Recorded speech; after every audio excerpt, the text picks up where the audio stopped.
Hello.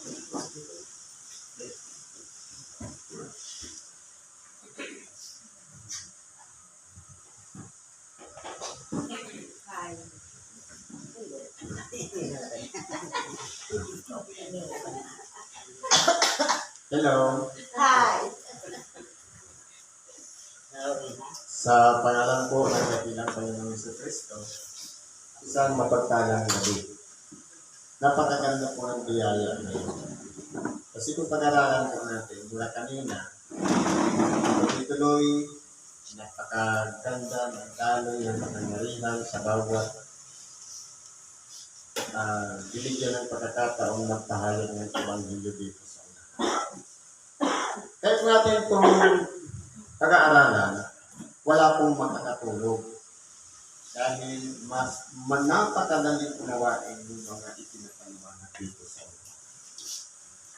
Ngayon po, magbibigay lang ako ng mga parte nitong sitas para mas lalo pa natin palawakin. Imimix ko na lang. Dito po sa una, ito yung basic na kinakailangan ang tao ay baguhin o kaya ipanganak na muli.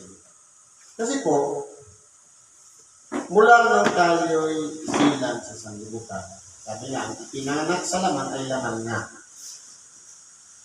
Kung ano yung itinuro sa atin ng ating mga magulang, nung tayo'y nagkaroon ng malay, yun po yung ating kinalakihan. Yun ang naging attitude natin, ang ugali sa ating pang-araw-araw na pamumuhay. Kaya kung ang ating magulang palamura, ang kalalabasan naman ng mga bata, palamura rin. Kung palaging nagsisimpa, ganoon din ang kalalabasan ng magiging anak. Kaya po dito, sabi nga, ang ipinanganak ng laman ay laman nga. Pero balikan natin. Sino po ba ang nag-uusap dito? Ang nag-uusap dito, walang iba, ang Parisiyo.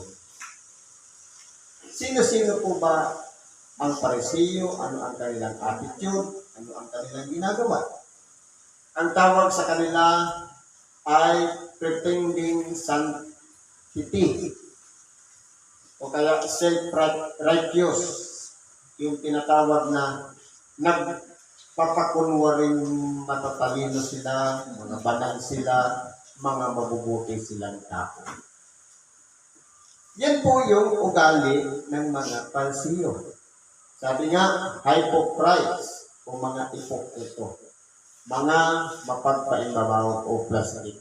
Pero ang maganda dito, kasi kahit na ang ugali ng mga Parisiyo ganon, pero si Nicodemo, dahil sa takot nga niya sa mga tao, palihim siyang pumunta sa ating dakilang Panginoon gabi na nakipag-usap ng sarili niya.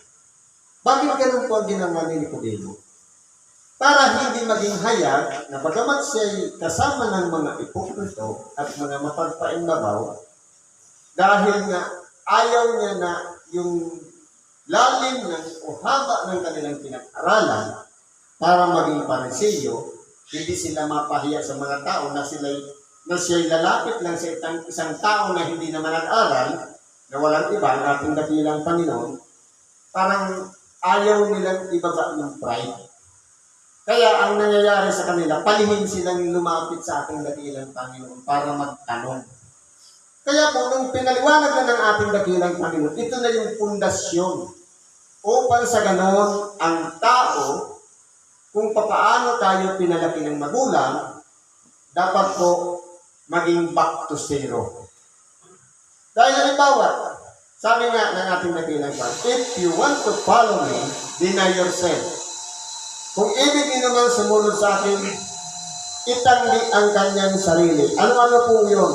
Yung lahat ng mga connectivity o koneksyon ng bawat isa sa atin. Halimbawa, meron tayong trabaho. Pwede tayong nakakunik yan, yung isang Sabado. Paano po yung araw ng pagsamba Sabado? Di magiging apektado. Kung sumusunod sa ating dakilang Panginoon, i-deny natin yung Sabado. na para lamang makasunod tayo sa ating dakilang Panginoon. Ano pa? Kabuhayan. Halimbawa, negosyante tayo. Kung tayo tapat na sumusunod sa kalooban ng Diyos, isasakripisyo natin yung oras natin doon sa negosyo. Sabi nga, uunahin natin ang araw ng pagsamba. Ano pa? Edukasyon. Ano man ang narating natin sa buhay, kinakailangan po lahat ng yan ay handa nating isakripisyo. Alang-alang lamang sa pagsunod sa kalooban ng Diyos. Yun po ang mga pamamaraan ng tinatawag na mga sakripisyo. Ngayon po, paano natin gagawin yun? Kung dito po sa itinuro ng ating dakilang Panginoon, nung kausap niya si Nicodemo, na kinakailangan ipanganak na muli, i-restore natin yung ating pagkatao. Balik tayo sa umpisa na magiging isang katulad ng bagong isinilang na walang kamuwang-muwang. Back to zero. Kasi po, ang lahat ng ipinanganak, nag-uumpisa siya sa 0 days.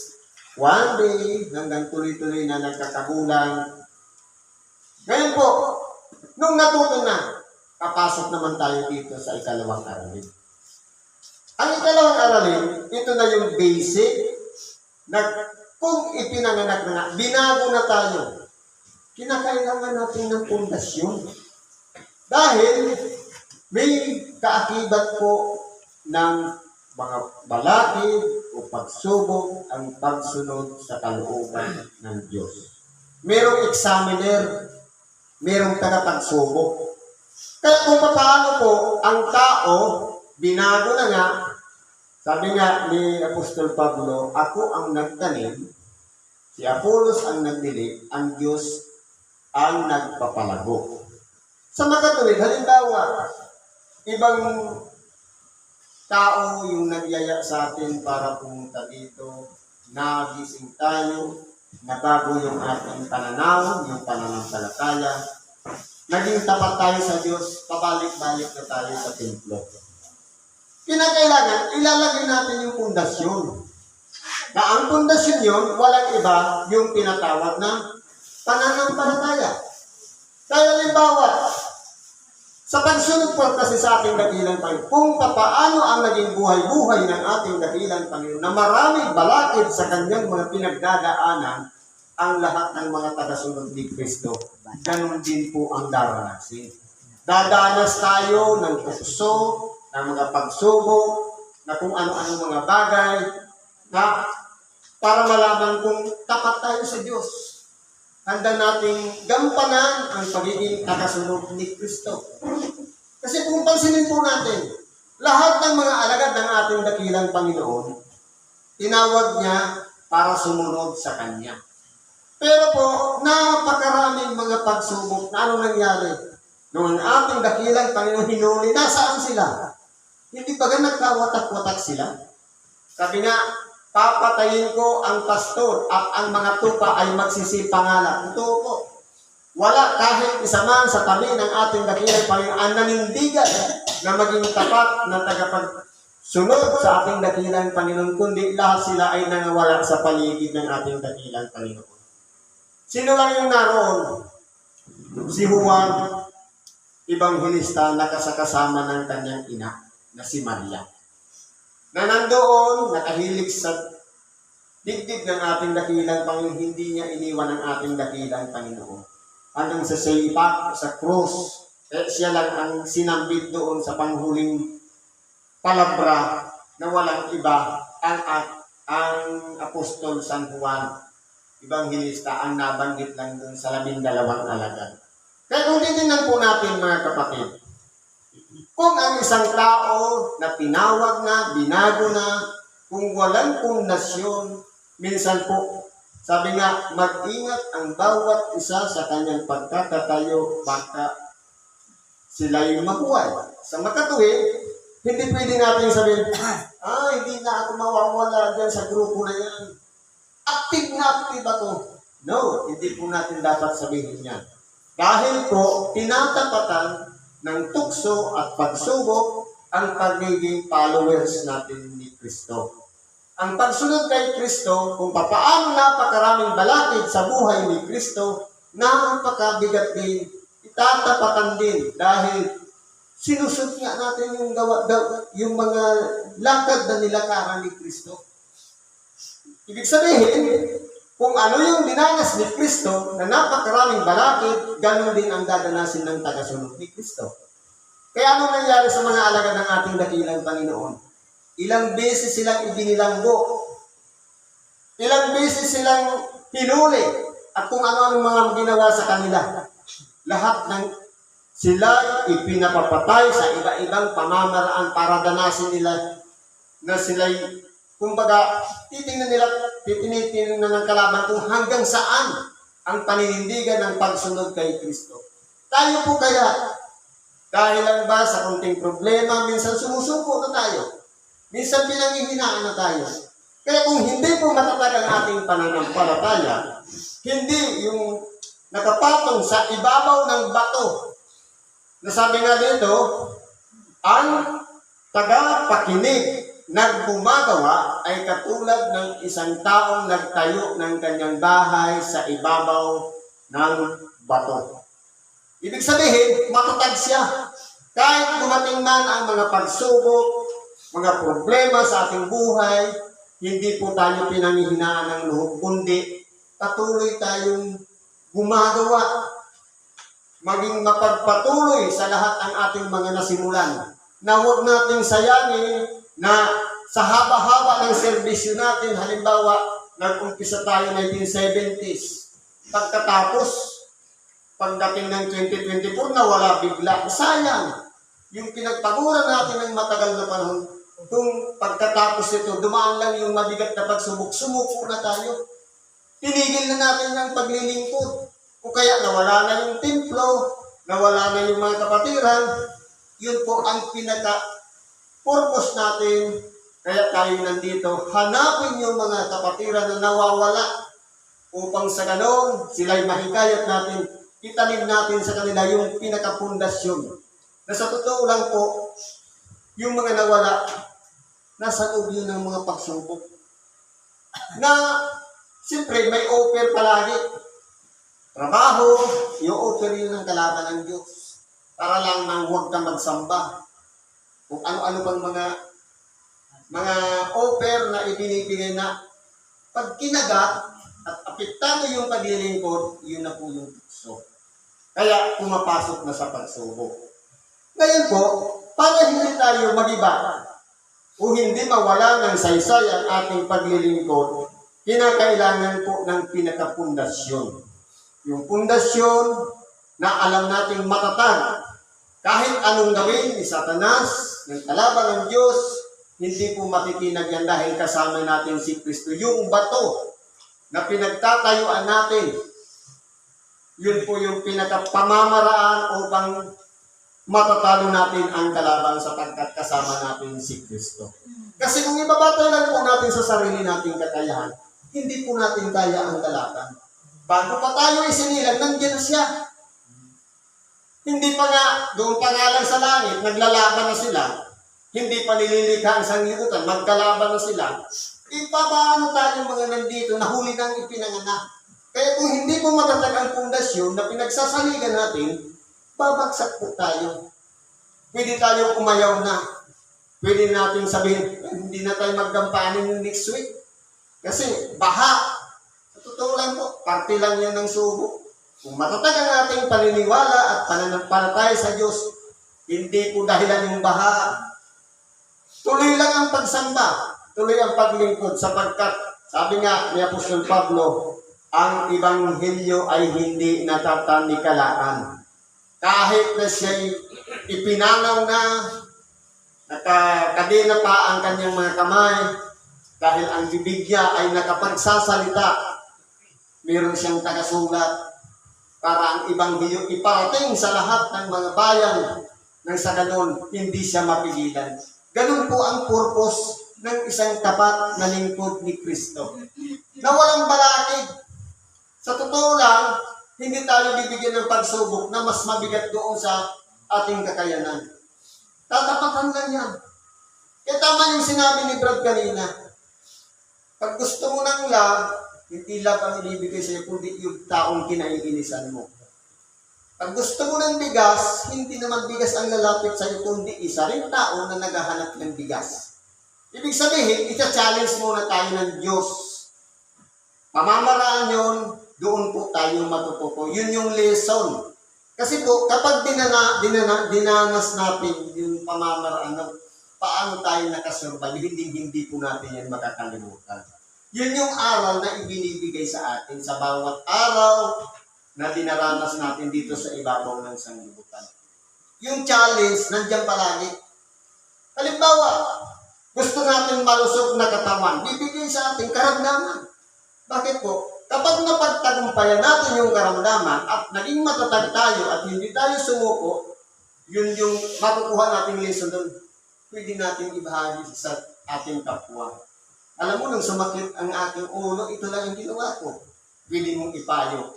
Hindi na yung makakalimutan dahil nakatatak na yun sa isip at sa puso kung paano tayo nagtagumpay sa bawat pagsubok na dinaranas natin sa ating mga buhay.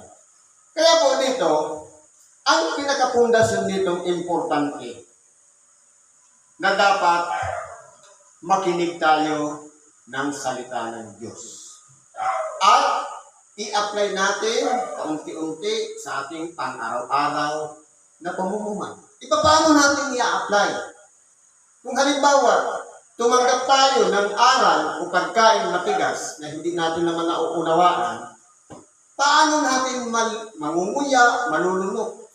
Sabi nga, kung mula sa bata, siyempre gatas muna ng espiritual. Malambot na pagkain na madaling lusangin sapagkat wala pang hanggayan. Kaya kinakailangan talaga mag-umpisa sa una, yung walang kamalayan, mag-uumpisa sa pagiging mahina hanggang sa natututo at nadadagdagan ang kaalaman sa bawat araw na dumarating sa ating buhay. Kaya po, hindi po basta-basta ang pagsunod kay Kristo dahil meron tayong dating ugali na minsan bumabalik sa atin yung attitude na gusto natin maging mabuti na sana, pero bakit binabalikan natin? Dahil po, parte din yan ng pamamaraan ng pagsubok sa ating nagkalaban ng Diyos. Ibinabalik sa ating alaala yung mga karanasan natin. Halimbawa, ang gusto natin i-apply sa buhay natin, pag-ibig sa kapwa. Pero bakit lumalapit yung mga taong kagalit natin noong panahon na hindi pa natin nakikilala si Kristo? Bakit kinakailangan yung mangyari? Sapagkat alam ng kalaban ng Diyos na dito ka bumagsak, dito ka naging marupok, dito ka naging mahina. I-challenge ka ngayon. Kung totoo nga, yung pag-ibig na ipinakikita natin, applicable na ba? Na kapag nakita mo yung kalaban mo dati, dapat kung yan ay binago mo na, ibig sabihin, nabago na tayo ng pagiging isang nilalang o born again na, ang magiging resulta po niya, ang pakikitungo na natin doon sa kalaban na yun. Sabi nga, kung ang iyong kaaway magutom, pakanin mo. Kung siya'y mauhaw tayo namin mo, ibig sabihin, gumagawa na tayo ng kabutihan sa ating kapwa. Kaya yan po, isang practice na kinakailangan natin pag-aralan upang sa ganun, magtagumpay tayo sa bawat pagsubok na dumarating sa ating buhay. Kaya para matuto tayo, ang salita ng Diyos na itinanim sa bawat kainga natin, na ating tinatanggap at pinagnilay-nilayan, yan po ang basic na kinakailangan i-apply natin sa ating pang-araw-araw na pamumuhay. Hindi yung dahil natuto tayo, isinishare natin. Kundi unahin muna natin ang sarili. Paano ba ina-apply? Halimbawa, may binahagi ako kanina, sabi ko, paano ba ang tao sumusunod na nagpapasakit kay Kristo? Siyempre, balik ka rin sa basic. Ano yung mga basic na tinuro ni Kristo? Tinuro sa atin kung paano ang magalit. Sinampul ko yan kanina. Paano magmagalit? Kung dati tayo noon na hindi pa natin kilala si Kristo, magagalitin tayo hanggang kamatayan, hindi nawawala yung galit. Ngayon, kung matibay ang pundasyon na ibinigay sa atin, kapag tayo nagagalit, parang wala lang. Parang naggalit na yun, maya-maya ka lang yun. Kaya sabi nga, maliban na ang tao'y maging katulad sa bata. Kasi po yung bata, kapag sila'y, hindi po kasi sila nagkikimkim ng galit o puot. Magkakalaro sila, tapos mag-aaway, pero parang wala lang yung away sa kanila. Paano kaya kung i-apply natin yun sa ating sarili? Na kapag mayroong hindi tayo, o halimbawa may kapatid tayo na hindi nagkaunawaan o misunderstanding, ilagay natin ang ating sarili sa kalagayan ng bata na mabilis tayong makamove on sa mga pangyayari. Hindi po ba, kung tayo po ay nasa ilalim na ng pamantayan ni Kristo, na tayo binago na, naging born again na, meron ng pundasyon na doon tayo nagpapatuloy ng ating mga ginagawa, ang gagawin natin yan, i-apply na natin yung natutunan natin na katulad ng isang bata na hindi na madamdamin. Pero sa totoo lang po ang bata, kapag sila'y nagtatalo-talo, nagsisigawan, ang laki ng kagalakan para sa kanila. Yung nga lang maligo sa ulan, hindi maipaliwanag ang sobrang saya ng bata na makawala sa magulang na maglalaro yan sa labas para lamang maligo sa ulan. Yung kalayaan, freedom, na nangyayari sa atin, na kumbaga sa halip na ilagay natin ang ating sarili sa kaiisip ng mga problema, bakit hindi natin iwanan yung problema sa bawat problema. Sabi nga, don't problem your problem. If you problem your problem, the problem will problem your problem. Hayaan natin yung problema. Sabi nga, huwag kayong mga balisa dahil ang araw ng bukas ay mababalisa sa kanyang sarili. Bahala sa kung anong ipapakain sa iyo. Kaya kung bigyan po natin, may mga basic na aral na pinakapundasyon para maging matatag tayo. Umpisa tayo doon sa una. Balikan natin yun. Kasi kung halimbawa, meron pa tayong mga hindi pa nagagawa natin na minsan hindi natin napapag o nalalagpasan o nakakasurvive doon sa sitwasyon. Balik tayo doon sa basic. Kasi yun po, doon makikita natin na kung bigyan tayo ng karunungan ng Diyos, pwede natin sabihin na ito na yung pinakamagandang bagay na ipinagkaloob sa atin. Kasi po yung karunungan na, halimbawa, may taong galit sa'yo. Kung malawak ang ating pag-unawa, titingnan mo yung sitwasyon, galit siya, ikaw pinagpagalitan. Siyempre, kung malawak ang pag-isip mo, iisipin mo, kawawa naman yung tao na to. Galit na galit, hindi man lang nahabag sa kanyang sarili. Na kumbaga, nag-iingit-ngit na siya, hina-high blood na, hindi pa rin tumitigil. Ibig sabihin, siya na yung may problema. Pero kung ginantihan natin, damay tayo sa problema niya. Kaya po, dito sa sitwasyon na ito, ang pagiging isang tagasunod ni Kristo, kinakailangan po isabuhay natin yung aral. Yung aral, matututong na natin yan sa pakikinig ng Ebanghelyo. At yung pakikinig ng Ebanghelyo, kung hindi natin bitbitin ang ating sarili para pumunta sa templo, hindi rin natin mapapakinggan ang Ebanghelyo. Kaya mayroon tayong gagawin upang sa ganun, masunod natin ang kalooban ng Diyos. Hindi pwede sabihin, born again ako, nabago na ako. Ang tanong, nakita ba yung pagbabago? Nakita ba sa pagiging isang tao na hindi ka na dating ganito? Pero kung dati pa rin ganito, palaaway pa rin, magagalitin pa rin, suwail pa rin, sayang yung pagiging born again. Sayang yung pagbabago na ipinanganak na muli. Kung nandun pa rin yung dating attitude, dating ugali, na ginagisto natin na masama pa rin tayong tao. Kaya po, itinuturo sa atin dito, kung paano ang pagsunod mag-uumpisa sa pakikinig ng salita ng Diyos at matututo tayo doon sa natin i-apply sa ating pang-araw-araw na pamumuhay. Diyan po tayo matututo, diyan tayo mahuhubog sa paunti-unti. Huwag biglaan dahil ang utak natin limitado lang ang control niyan. Pwedeng sumabog yan. Minsan, baka hindi na natin makayanan dahil ang itinuturo ni Kristo, pang-everlasting, panghabang buhay. Itayo-tao lang, mahirap kong disiplinahin ang sarili para makasunod sa kalooban ng Diyos. Siguro hanggang dito na lang ang pakikibago natin sa oras ito. Salamat po sa Diyos at naway pagpalain tayo isang magandang gabi sa bawat isa.